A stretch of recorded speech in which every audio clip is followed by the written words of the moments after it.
And a very good Monday morning to you. Right, what are we on with today?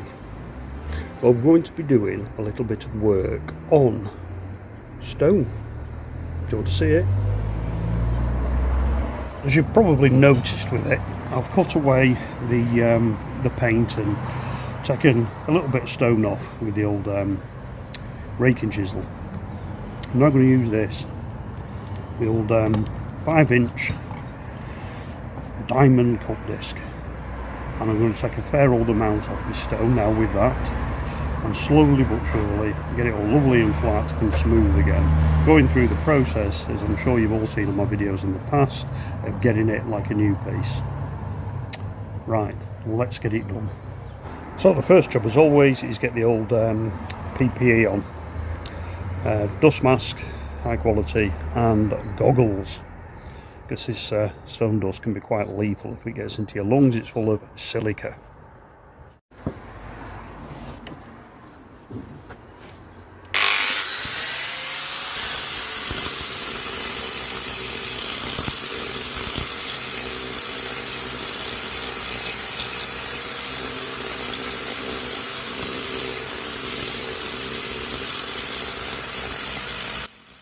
The cup discs are quite violent when it comes to the sandstone, and they do tend to rip them up quite a bit.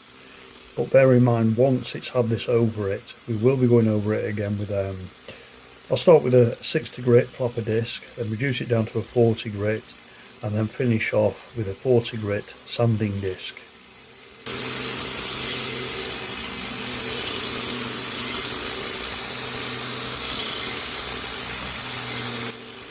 You can see how easily the cup disc is flattening the stone off. I mean, like I say, it's not going to be flat smooth, but it's getting rid of all of the deep pitting, or the majority of the deep pitting.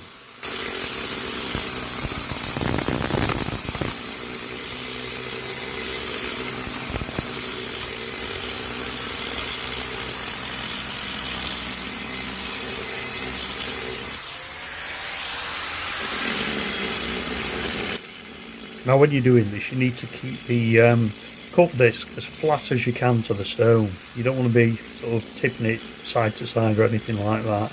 And try and, where you can, go around in like a very slow circular motion with it as well, as you can see there.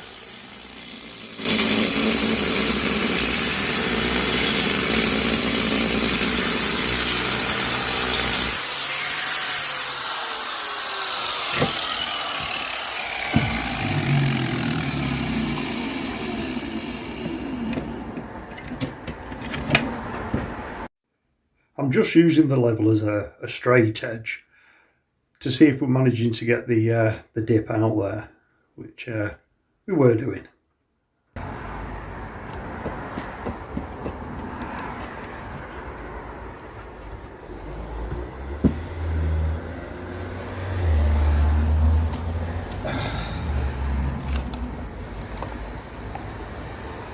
Right, so I've just put the straight edge on the stone. The stone itself is actually quite flat. It's the brickwork that's got a bit of a in it, so I can tap them back because they're loose now, obviously, but wedged. So I can tap them back. So it's just a case of recutting this, and then the very deep pieces I'm going to cut squares out, and I'm going to stick some new pieces of stone in, go over it again, mill it all in, get it nice and flat, and then sand the whole thing. You can see here I'm doing a circular motion with the cut disc, rather than going sort of backward and forwards or up and down. Just a nice slow circular motion. Okay, you see these little bits here, they're a bit too deep to get out with the cutter. So what I'm going to do is I'm going to cut them square, and I'm going to stick some pieces of stone in and then mill it off. Best we can do with it, really. There's 2 or 3 really bad ones. Right, there you go. Cut out 2 little squares. I've got another one over the other side to do, but obviously I'm not going to show you chopping out loads of stone, but I'll show you the process when we put the new piece in, and then we'll mill it down. so it's nice and flush with the rest. It's never ever going to be perfect, but it's got to be better than a big chip in it or trying to fill it with something like prompt cement. Right, you can see that the edge here is pretty knackered. It's all chipped and knackered. So I've kind of chopped it back a little bit, and what I've done, I've drawn a pencil line with a level and got it nice and level, and I'm now going to cut that with a very thin stone cutting blade. It's a diamond blade, and that way we'll get a nice clean crisp edge on it, which is actually level to the eye as well. And then we'll cut all this lot back, get it all milled off and looking good again, and then we'll cut the little pieces into those few holes we've done there, and then give all this another once over with the cup disc, and then attack it with flapper discs and sanding discs, etc., until it's absolutely perfect.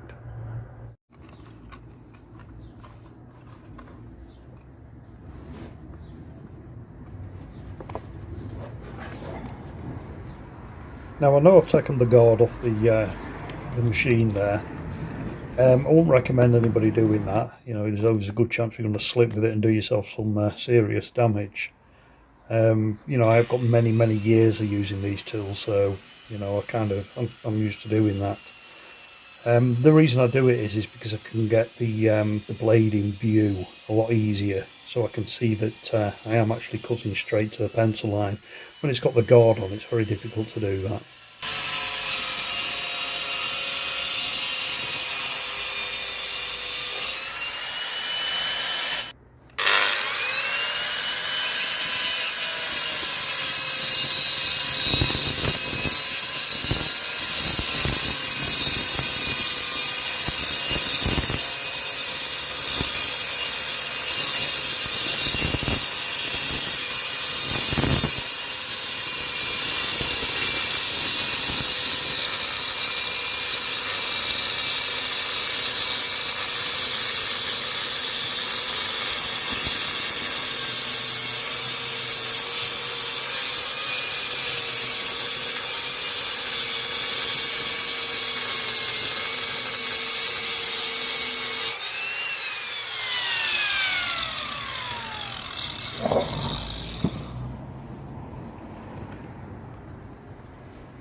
Very gently rake it away, and we're going to use the old beaver tail and the old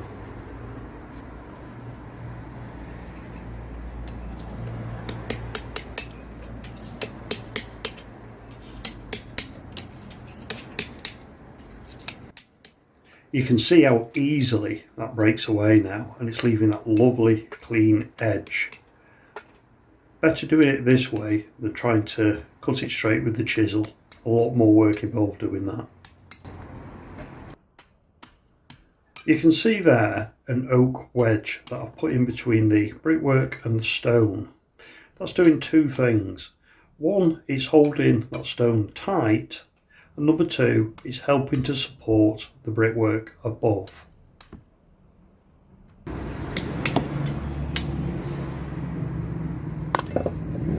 Okay, what I do next is I get the old raking chisel and I cut it to the back now with the raking chisel, and then we put the cup disc back onto it, new pencil line on, cup disc on, follow the pencil line and get the whole thing straight and level rather.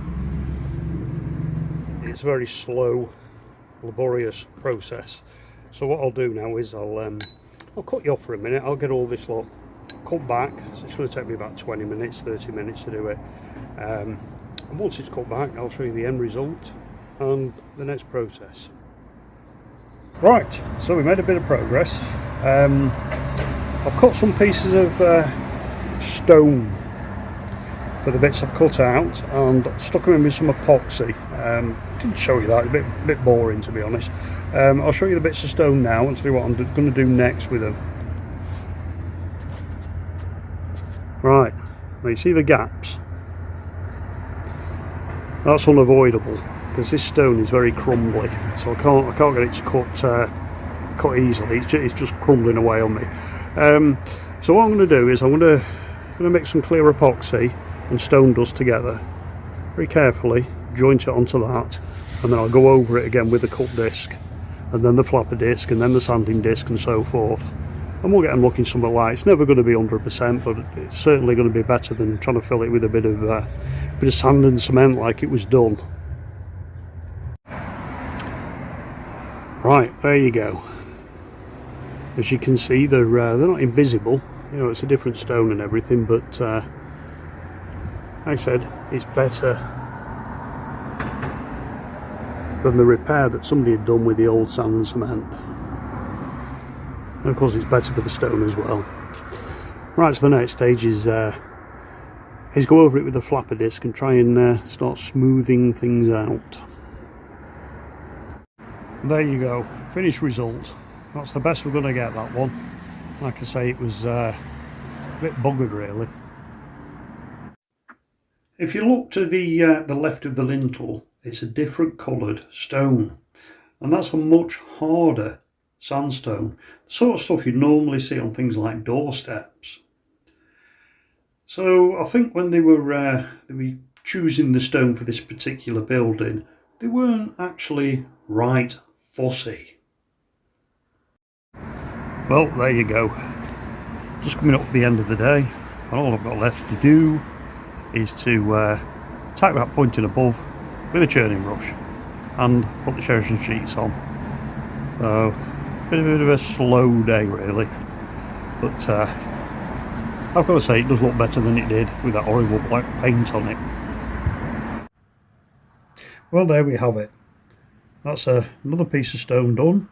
In fact, it's the last piece of stone to strip. The only other bit we've got to do now is just trim up some of the underside of the windowsills upstairs. Apart from that, that's the stone finished.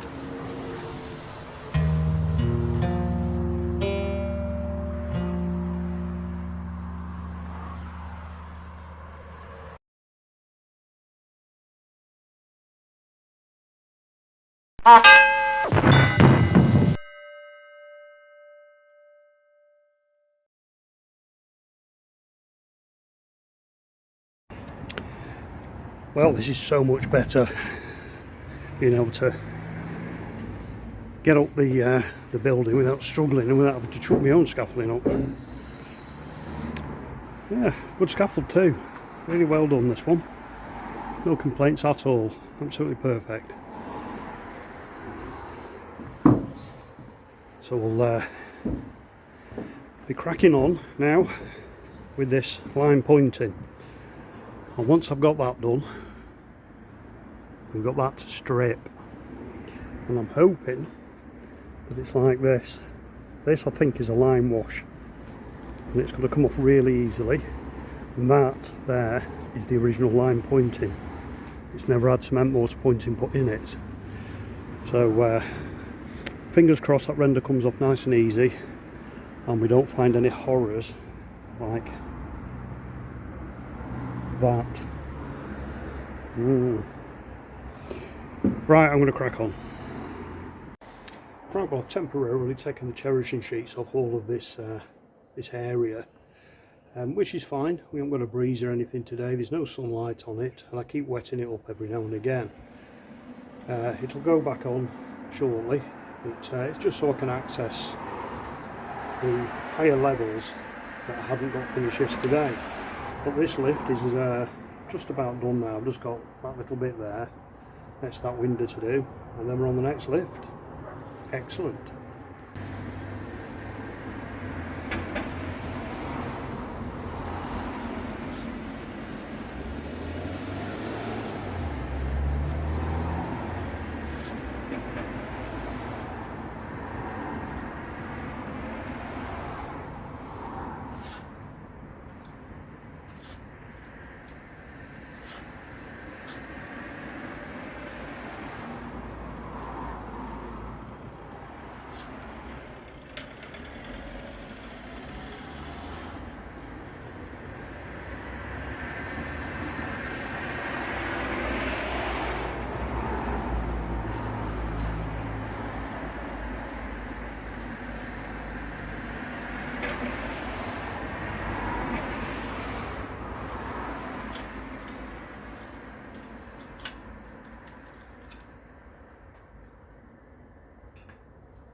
that's this lift on and done.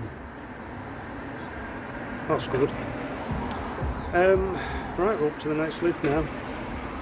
I haven't done under that windowsill or the other one as yet, because the underside of that sill wants the paint removing, and I'm going to use the big cutting machine and cut a slice off it, and then I'll line point it later on. And the other one, well, there's a bit of brickwork to do on the top of the sill, so I'll do the brickwork and the pointing underneath it in one operation, so to speak, and then I can just put the cherishing sheets over the lot of it once I've done the brickwork.